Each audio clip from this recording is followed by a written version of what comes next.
Hello students, so here I am with the second chapter, chapter 2, chemical bonding. Okay, so first chapter I have completed with all the topics.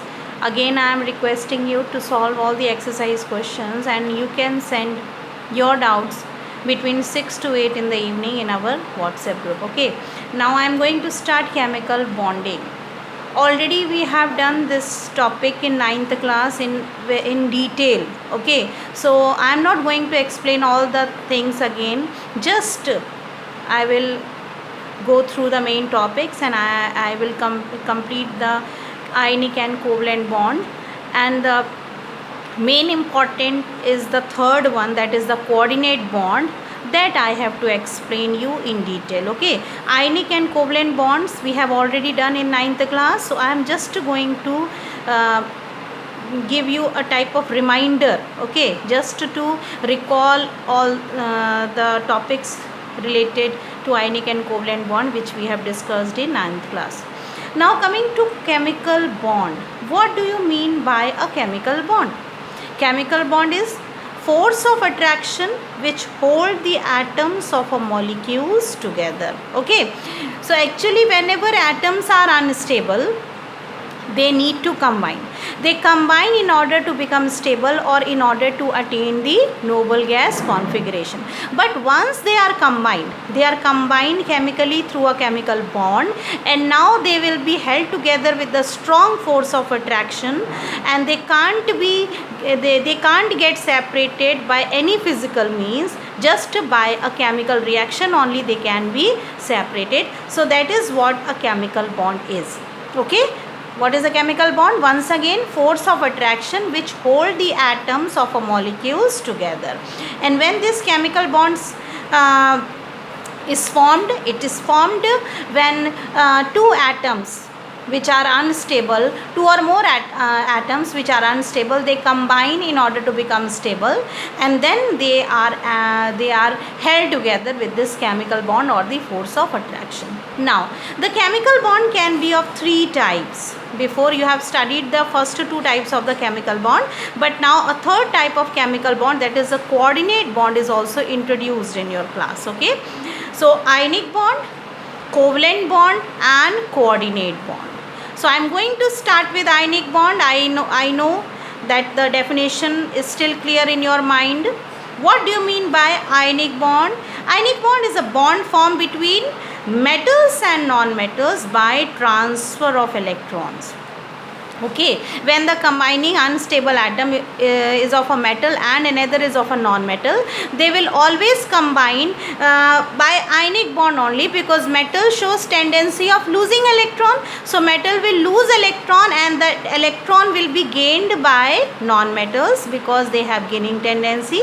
And now the metal has given the electron, non-metal has gained the electron. So due to this transfer of electron, now they both will acquire a positive and negative charge because they are converted into ions. That's why the force of attraction will be named as ionic bond. Okay, so it is a bond between metals and non-metals by transfer of electron. Okay, now you should know what are the conditions for the formation of ionic bond. When the ionic bond will be formed, or what are the favorable conditions for the formation of an ionic bond. Okay, so first important condition is low ionization energy. Okay, do you remember ionization energy? Just I explained you few days before. Ionization energy is the energy required to remove an electron from the valence shell of an isolated neutral gaseous atom. Of course, larger the atomic size, lower will be or weaker will be the nuclear pull, and easy to remove the electron, and ionization energy will be low. So if you are favoring a metal to lose electron easily, it means the low ionization energy will be the favorable condition for a metal to lose electron readily. Okay, so first condition which favors the metal for loss of electron is of course low ionization energy. Okay, if ionization energy will be low, then easily the electron will be lost and given to the non-metal. Now coming to the second condition, High electron affinity. Electron affinity is the property generally shown by non-metal. It is the energy which is released when an electron is added to a neutral isolated gaseous atom. Okay, so electron is added to, of course, a non-metal, and non-metal will readily gain electron if its electron affinity is high. An electron affinity will be high due to its smaller size and greater nuclear pull. So a high electron affinity will definitely favor the non-metal to gain that electron which is lost by the metal. Okay, so second condition is high electron affinity, which will favor the non-metal to gain electron. Now what will be the third favorable condition for the formation of an ionic bond? Large electronegativity difference. Electronegativity difference it is. So when we are talking about difference, actually this topic we can only understand with the help of a example. So let me explain you with an ionic compound NaCl. Okay, so this is, of course, sodium is metal and chlorine is non-metal. So sodium, as it is a metal, it has a bigger atomic size and lesser nuclear pull, so its electronegativity will be very less. You know what is electronegativity?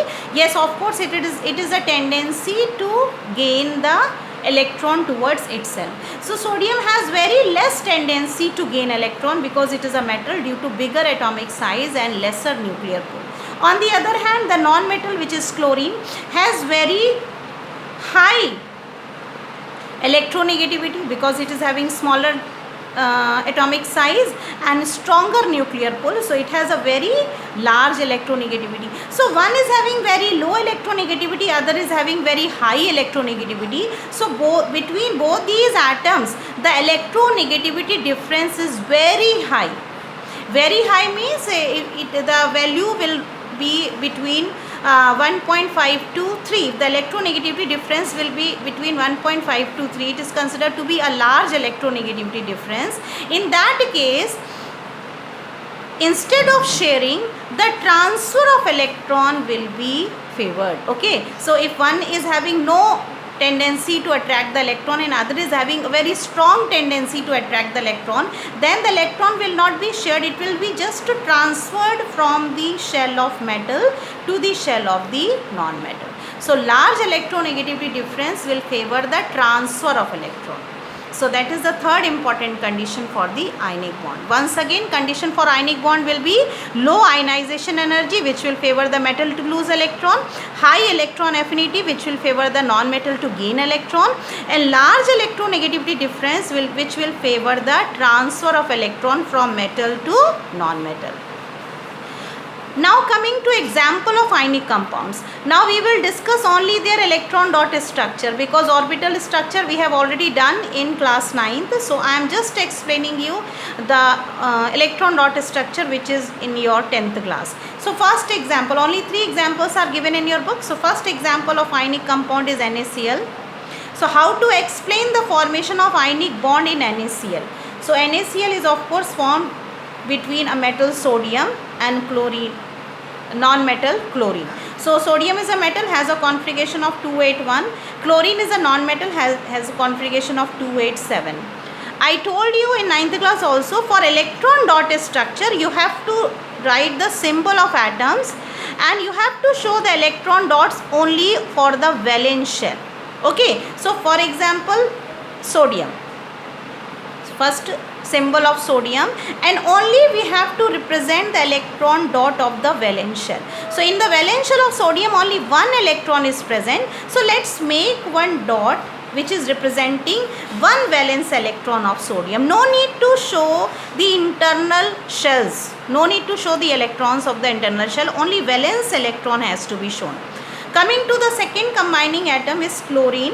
Chlorine has 7 electrons in its valence shell. So it will be better to change the symbol for electrons of chlorine. So let's represent the electrons of chlorine with cross. So we have to show 7 cross, 1, 2, 3, 4, 5, 6 and 7. So this is the condition of ionic bond before transfer, when sodium has 1 electron in its valence shell and chlorine has 7 electrons in its valence shell. Now sodium is going to transfer this electron to chlorine. Sodium will give this valence electron to chlorine. So after the loss of this electron, sodium, the last shell is become vacant and the last shell is removed, so nothing is left. But after losing 1 electron, sodium will definitely acquire 1 positive charge. Whenever you are showing ionic compound, always remember that the condition after transfer definitely will be with charges. Okay, so after loss of electron, the metal will acquire a positive charge. Now what happens with chlorine? Chlorine had 7 electrons in its valence shell before, and now 1 more electron which it has received from sodium. Just keep it with the same symbol dot to distinguish that this is the electron given by sodium and the remaining are the electron of chlorine. And yes, as it has gained 1 electron, so it will acquire 1 negative charge. Now as they are converted into ions, so they will have a strong force of attraction between them, which is known as ionic bond. Okay, so that is a strong electrostatic force of attraction between the positive and negative charge, and which is known to be the ionic bond. So this is the electron dot structure of NaCl.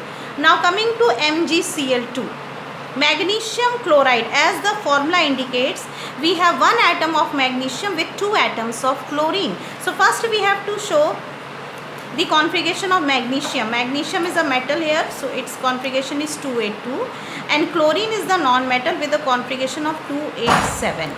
Now just to see, magnesium has 2 electrons in its valence shell, so it can lose 2 electrons, but 1 chlorine can accept only 1 electron. So in order to gain 2 electrons of magnesium, 2 chlorine atoms are required.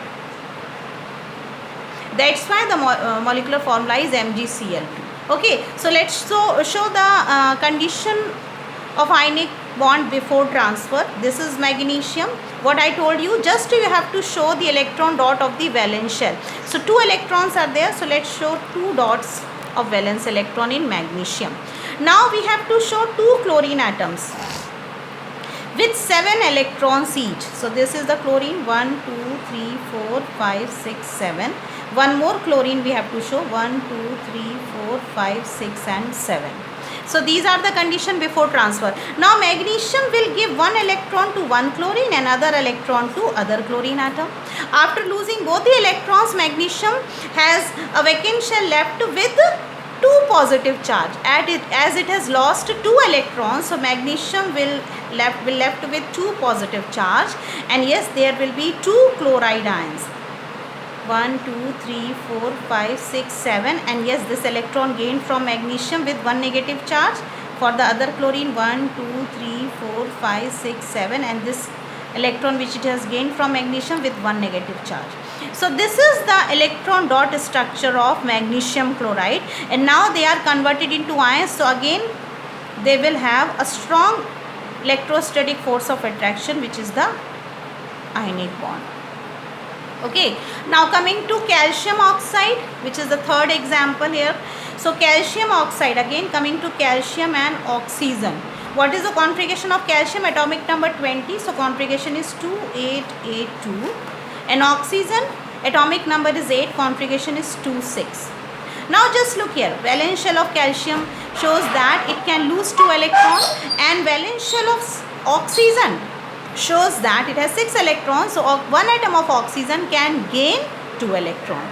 So 1 atom of calcium will lose 2 electrons, and both the electrons will be gained by the same 1 atom of oxygen to become stable. Okay, so again we have to show the symbol of calcium. 2 valence electrons can be shown with 2 dots.